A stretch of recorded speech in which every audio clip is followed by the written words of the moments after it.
विश्व को शांति, करुणा और मैत्री का संदेश देने वाले महाकारुणिक भगवान बुद्ध एवं भारत देश में दोबारा फिर से भगवान बुद्ध के सद्धम्म को वापस लेकर के आने वाले परम पूज्य बोधिसत्व डॉक्टर बाबा साहब अम्बेडकर, इनको मेरा कोटि कोटि नमन है। आप सभी साथियों को नमो बुद्धाय, मैत्रीपूर्ण जय भीम। आज हम धम्मपद में कथा सुनेंगे।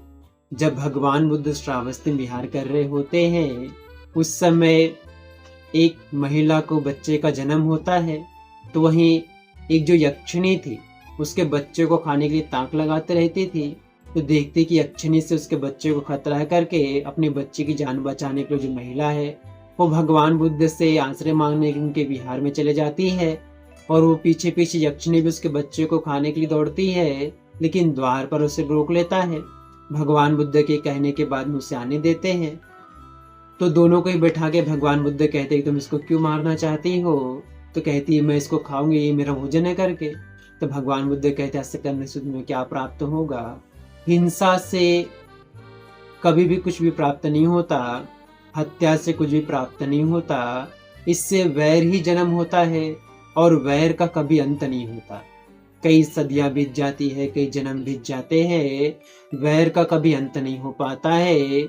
इस वैर को शांत कर लो। ये तुम अभी इसको खाने नहीं आई हो, बल्कि बहुत समय पहले तुम पड़ोसियां हुआ करती थी। उस समय भी एक दूसरे के बच्चों की हत्या किया करती थी। बाद में मुर्गी और बिल्ली को भी देखो, उन लोग भी एक दूसरे बच्चों को हत्या करने लगे थे। फिर तेंदुए चीते के रूप में भी तुम लोगों ने एक दूसरे के बच्चे की हत्या की थी। लेकिन इस जीवन में इस वैर को अंत कर दो, नष्ट कर दो, ताकि वैर सदैव के लिए नष्ट हो जाए। और वैर के भाव मन में नहीं आने चाहिए, क्योंकि यही मनुष्य के दुर्गति का कारण हो जाते हैं। और हमेशा मनुष्य वैर के कारण, ईर्ष्या के कारण, द्वेष के कारण, घृणा के कारण बहुत दुख पाता है। भगवान उनको समझाते हैं कि क्रोध को सदैव प्रेम से, बुराई को भलाई से, कंजूस को दान से और झूठ को सत्य से जीतना चाहिए। क्योंकि वैर से वैर कभी भी अंत नहीं हो सकता है। उसका अंत सिर्फ प्रेम से ही होता है।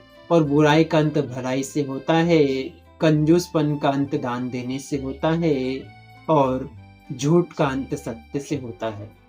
जब इस बारे में उन दोनों को पता चला, उन्होंने भगवान बुद्ध की वाणी को जाना, तो उनके मन से बैर की भावना निकल गई, ईर्ष्या की भावना निकल गई।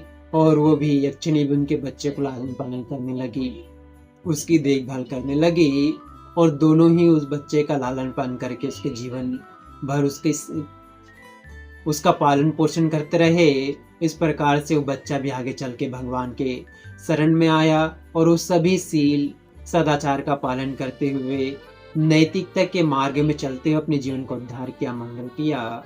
आप सभी भी भगवान बुद्ध के सील का, सदाचार का, नैतिकता का पालन करें और अपने जीवन का मंगल करे, कल्याण करे।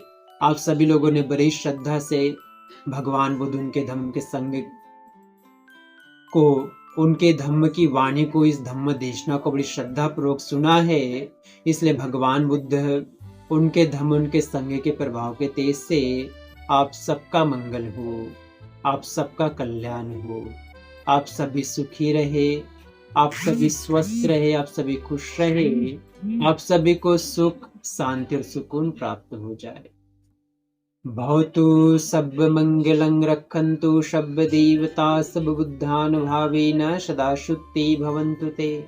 भवतु सब मंगलं रक्षन्तु सब देवता सब धम्मानुभावेन सदा शुद्धि भवन्तु ते।